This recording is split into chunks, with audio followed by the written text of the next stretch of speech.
on Osrc News at 7. Governor Aiyedatiwa approves over 50 township road projects across 18 local government areas. Ondo Electoral Commission commits to transparency for upcoming local government elections. Marketers anticipate price drop as Warri Refinery resumes production. And from the foreign scene, concerns rise as Israeli forces detain director of Gaza Hospital.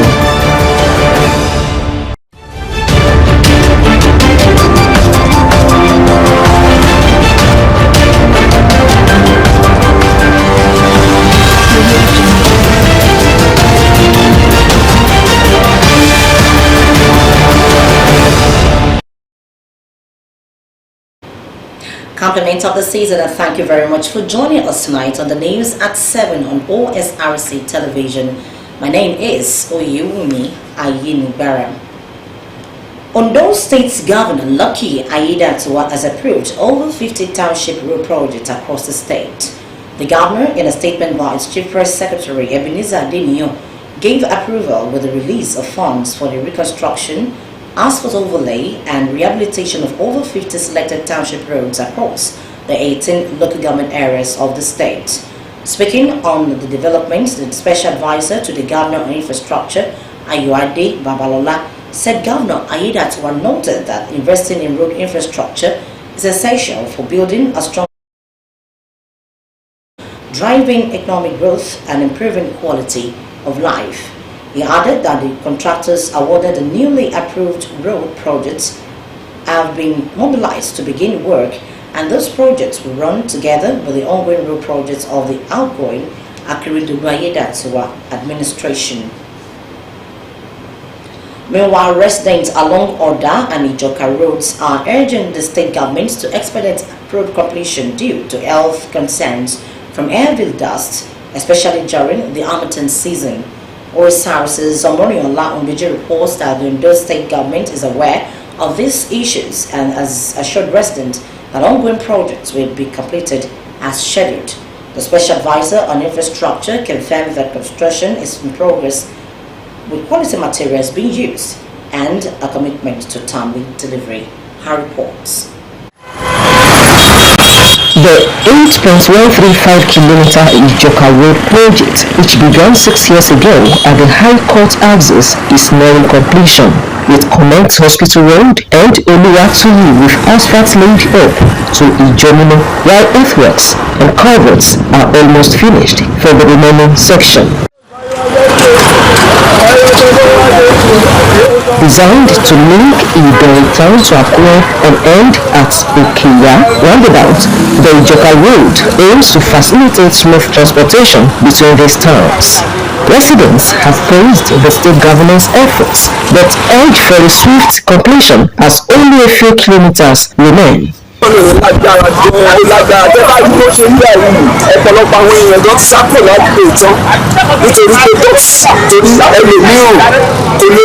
Tí dọ́ọ̀tì yẹn bá kó sí nínú ó máa ń kọ́ sí wàhálà sí àgbà rẹ̀ tí ẹlòmíràn ní láti gbé ó ní láti kó àwọn ẹbí ẹ̀ sápò ní ìjọba nítorí yẹn tí abẹ́ àwọn gómìnà wa kọjọ kó jígbà àánú wa nínú ilẹ̀ táwọn ó ti sún wa tó bá wà ní kò ṣe náà bí ọ̀kadà fúnra wa nínú ọ̀kadà tí a bá gbé tí a bá ń lọ bọ́ọ̀sì àti pàgbé wa sí tí a bá fẹ́ níbi abẹ́ jáde báyìí a ní láti kó aṣọ dání láti níbi ká dé tà láti lọ máa wọjọ ní tí ó tẹ̀lé fún bẹ́ẹ̀ àtọ̀pẹ́ gómìnà wa ó ṣíjú àánú wa. We are begging the government to please come to our aid. The cost is too much for us, it's too much. Nearly every day I normally buy the 500 naira to be the can cost for the thing. It's been tough. Similarly, residents along the 7.8-kilometer Oda Road have called for urgent action due to health concerns from dust pollution during the Harmattan season. It has been on the construction is all busy. At least we can be entering on 7 years or more. In response, Special Advisor to the Governor on Infrastructure, Ayuade Babalola, urged patience, assuring residents that both roads will be completed by the end of first quarter of 2025. He emphasized the government's commitment to prioritizing citizens' health and well-being, adding that contractors will soon return to site. Project has been actually commenced for the past over 6 years. But then we did 2 times that we have the site patients and then we'll get it cleared. We're already getting through with the other structures. That's the drainages. The drainages now is less than 5% remaining there. Then we get through with that, we're already working on the artwork since. And when you get clear with the artwork, we will stone basic place. And then thereafter consolidating that thing and then you put all the asphalt. Additionally, updates were provided on the ongoing flyover bridge construction at Oyoribulum on the Ilesha-Oyo Expressway with assurances of timely delivery. And then I've received a lot of calls appreciating. And then the same thing will be repeated at Okiodu. Let's just exercise patience so that you will get there. We know the kind of work the contractor is doing. As regards the flyover, it's still working, not that the left side is working. You know, you're already been feeling this other side from coming from Araromi. He has been putting up the laterite. Then, now that we will put on laterite that you go, you will be putting up the laterite, we will be rolling them, compacting layers by layers until it gets to the level. Other road projects in the state, including Okeodu to Ipinsha Road, are also set for prompt attention. Omoroma Bridge, OSRC News. With just a few weeks to go, the Ondo State Independent Electoral Commission (ODEC) is rounding off preparations for the local government election set for January 18, 2025. In an exclusive interview with Osrc, ODEC Chairman Joseph Aremo said 14 political parties have presented candidates while 700 applications have been received from election observers. Osrc's Saeed Aribisala reports that the Commission provided insight on its readiness to address logistics, security measures, and voter education. The conduct of the last local government election in Ondo State happened on August 22, 2020. 4 years and 4 months after, preparations for another election have entered an advanced stage as the electorate heads to the poll again on January 18, 2025 to elect those who will man the affairs of governance at the grassroots. The Ondo State Independent Electoral Commission (ODEC) is at the center of the preparations, and the Commission's chairman, Dr. Joseph Aremo, says it is leaving no stone unturned to guarantee fairness and transparency. The election date is sacrosanct. There's nothing like changing the date again. Our people are yearning for democracy, and we must be up to the task. Aside this, we are calling for submission of application from competent, suitable, and qualified adult staff. We look at the advert outside to show that we are going to pull some of our adult staff from the academic community. We have professors, associate professors, senior lecturer, and the like. By extension, we also want to pull some of people we know who have distinguished themselves from the public service generally, so that they can come and do this job. We can't do it alone. Going by the staff we have, we can't do it alone. And the major thing that those people that we want to use, want to ensure that they are suitable and they are qualified, and that they don't have political affinity.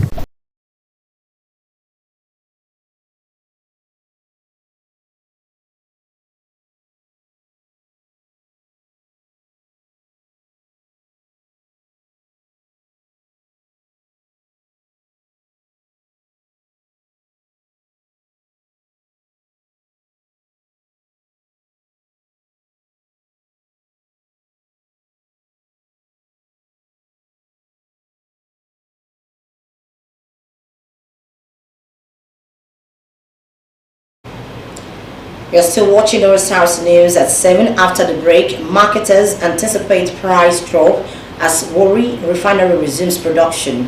Please rejoin us for this and more.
you very much for rejoining us. You can watch us live on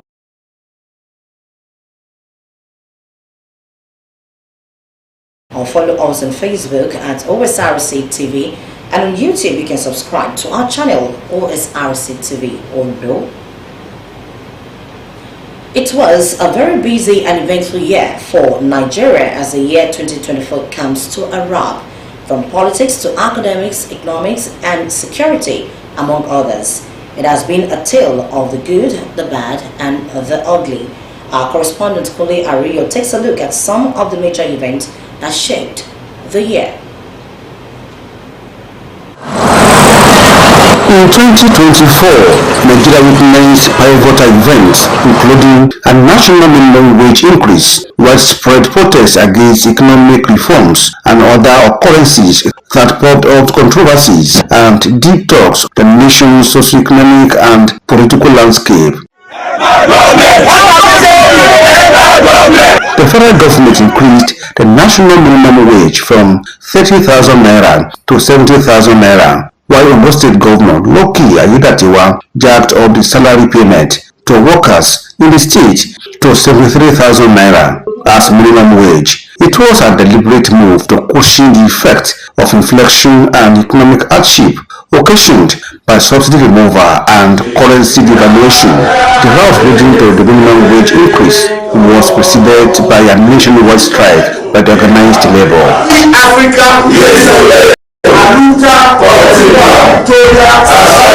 Between August 1 and 10, there were end bad governance protests in some states of the Federation.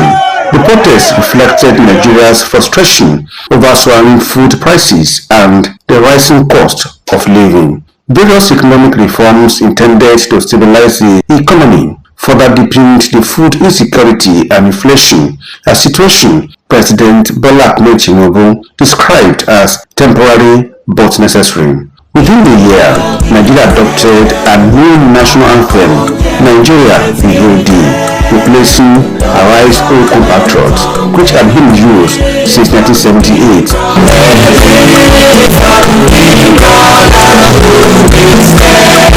The change followed a bill approved by both chambers of the National Assembly and signed into law by President Bola Tinubu. The new anthem, originally introduced in 1960 at independence but later replaced by the military, came into effect immediately. A tax reform bill aimed at overhauling the nation's tax system and improve revenue generation with seamless compliance is before the National Assembly. However, it has continued to generate mixed reactions, with some praising its potential to boost economic stability, while others are playing ethnic cards. What we are saying is, let us harmonize how we collect taxes, integrate using intelligence, and let everybody else focus on their primary mandate, and the country will win. In a landmark decision delivered by the Supreme Court of Nigeria on July 11, 2024, the court reinforced the autonomy of local government administration in Nigeria. This significant judgment addressed crucial constitutional issues surrounding financial independence of local government, a significant step in addressing governance and decentralization concerns. The highly anticipated Dangote refinery began operations in 2024, marking a significant step towards Nigeria's self-sufficiency in petroleum refining and reducing reliance on fuel imports. The refinery's commencement followed the granting of exclusive operational rights by the Nigerian National Petroleum Corporation. Also in the year, President Bola Ahmed Tinubu dropped a few ministers from his cabinet and appointed new ones to streamline governance and address performance concerns, with Ondo State retaining her 2 slots. At least 67 people died in stampedes during 3 Christmas charity events across Nigeria as families struggled to get free food. 22 people were killed in Okija, Anambra State. On the same day in Abuja, a separate stampede outside a church where clothes and food were being distributed to the vulnerable and elderly killed at least 10 people. Just days earlier, 35 children died and 6 other people were gravely injured during a crowd surge at a school fair in Ibadan. October 2024 was marked by a landmark event in Ondo State as the citizens elected new governor who would pilot the affairs of the state for the next 4 years.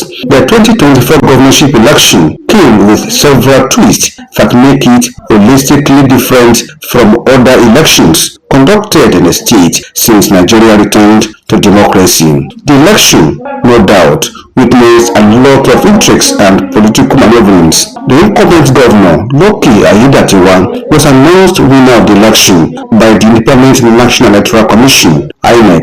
Ayedatiwa Lucky Oladipo of APC, having satisfied the requirement of the law, is hereby declared the winner and is returned elected.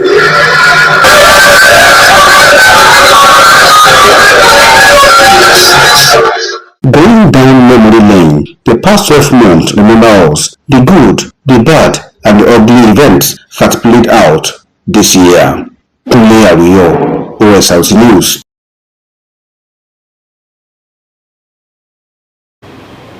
In education, the Joint Admissions and Matriculation Board, JAM, says registration for the 2025 Unified Tertiary Matriculation Examination UTME will commence on a yet-to-be-announced date in January. JAM said it has successfully generated a satisfactory pool of examination items based CBT centers and set January as a registration start date. The board stated that it is expecting massive registrations next year and promised that all necessary plans to ensure a seamless registration and examination experience for candidates have been concluded. It advised candidates to protect all 10 fingers during both the registration and examination processes, as successful biometric verification is mandatory for entry into the examination hall, adding that without it, candidates will be unable to access the examination questions. Oil marketers and the Nigerian Midstream and Downstream Petroleum Regulatory Authority says the prices of refined petroleum products are to drop further following the commencement of operations at the Warri Refining and Petrochemicals Company Limited. Dealers in the downstream oil sector said competition within the space would now be stiffer. They stated this following the announcement by the Nigerian National Petroleum Company Limited that the 125,000 barrels per day Warri Refining and Petrochemicals Company in Delta State had commenced operations. However, President Bola Tinubu, in a statement celebrating the milestone, said the facility is operating at 60%, representing 75,000 barrels per day capacity. He stated that the restart of the Warri Refinery will help the nation become a net exporter of petroleum products, as some of these products will be sent to the international market. Our Federal High Court in Abuja has okayed the Economic and Financial Crimes Commission (EFCC's) application to freeze 24 bank accounts domiciled in the different banks over allegations bordering on terrorism financing. Justice Emeka Nwite, who granted the application after the Commission's lawyer Martha Babatunde moved an ex parte motion to the effect, gave the Commission the go-ahead to freeze the accounts for 90 days pending the conclusion of investigation. The motion ex parte filed by Ekele Iheanacho, SAN, said the bank account is in respect of which the reliefs were sought are subject matters of investigation by the EFCC in relation to money laundering and terrorism financing.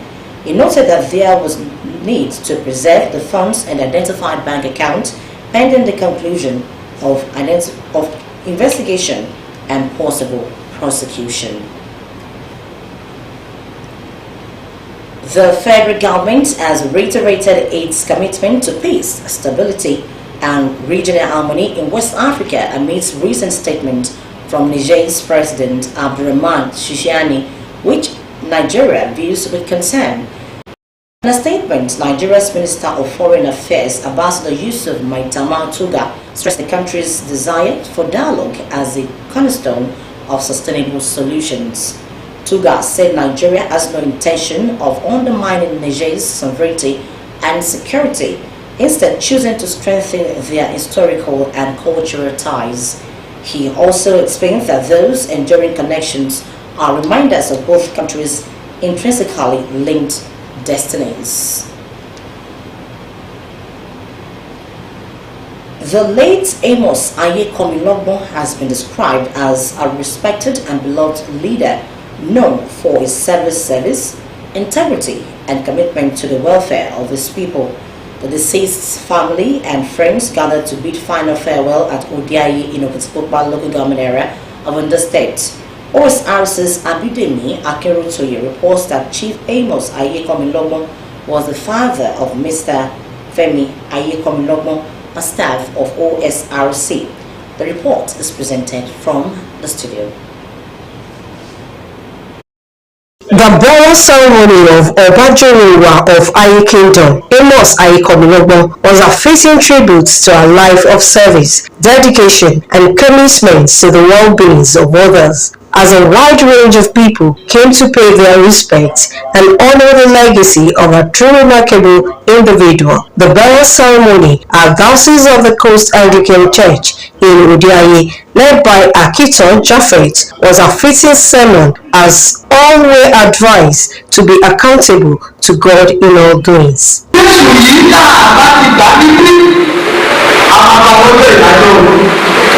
Why don't we check our life today and amend our ways?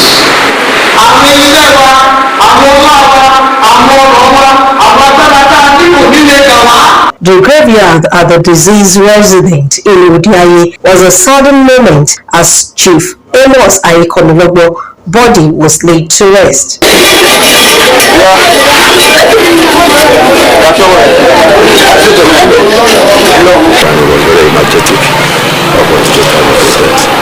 And one major thing we take from him, apart from being a very patient person, he was a very hard-working man. He was also an information person. He's a photojournalist.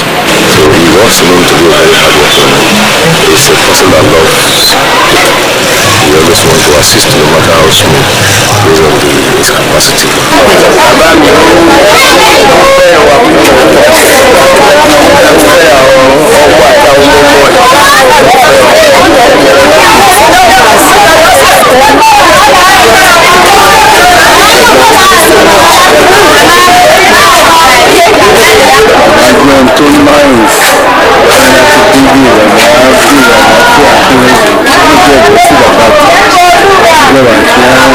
The deceased grandchildren also highlighted Baba's qualities that will be missed by them. Grandpa is very intentional about us, and when I say everything, I mean everything, including our education.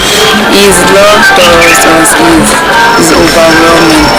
One thing about Grandpa is that he's very, very caring. Like, he puts his children first before other. And even come, are you okay? Which way Jesse? Or your close by there? Even time? He loves all his children, especially his grandchildren too. But the last time I came here, he even cared for me. It's a lot.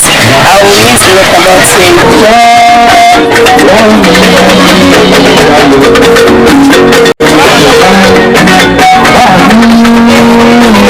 Late Chief Amos Ayekomilogbo was a heartfelt tribute to his remarkable life, legacy, powerful reminder of the lasting impact he had on those around him.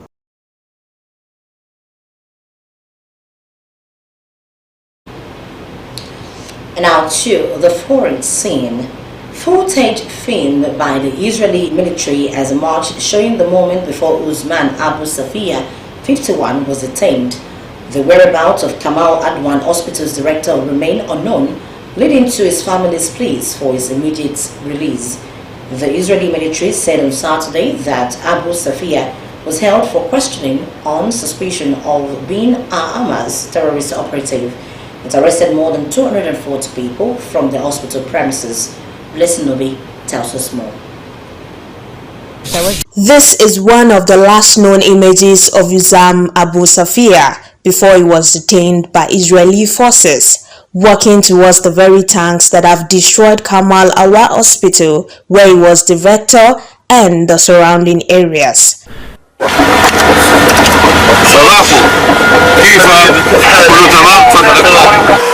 In the hours that followed, Israeli threats of more attacks forced hundreds of patients and medical staff to flee before Friday night's violent raid that left northern Gaza with no functioning hospital. They were only given a 15-minute warning.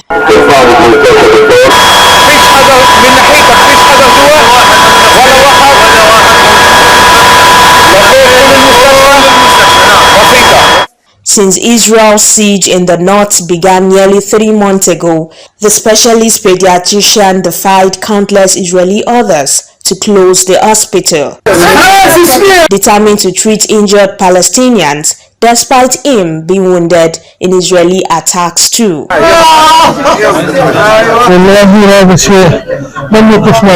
Whatever they do, they will never be able to prevent us from providing our medical services to the Palestinian people. In October, Israeli forces killed his son Ibrahim. He was just 8 years old. Dr. Safia's family said he was used as a human shield when he was detained by Israeli forces. Defiant for the Palestinian people until the moment his freedom was taken. Blessing Obi, Osrc News. And with that report from the foreign scene, we conclude the news tonight. But before we go, a quick look at the major stories. We told you that in the move to enhance road infrastructure, Ondo State Governor Lucky Aiyedatiwa has approved over 50 township road projects across the 18 local government areas of Ondo State.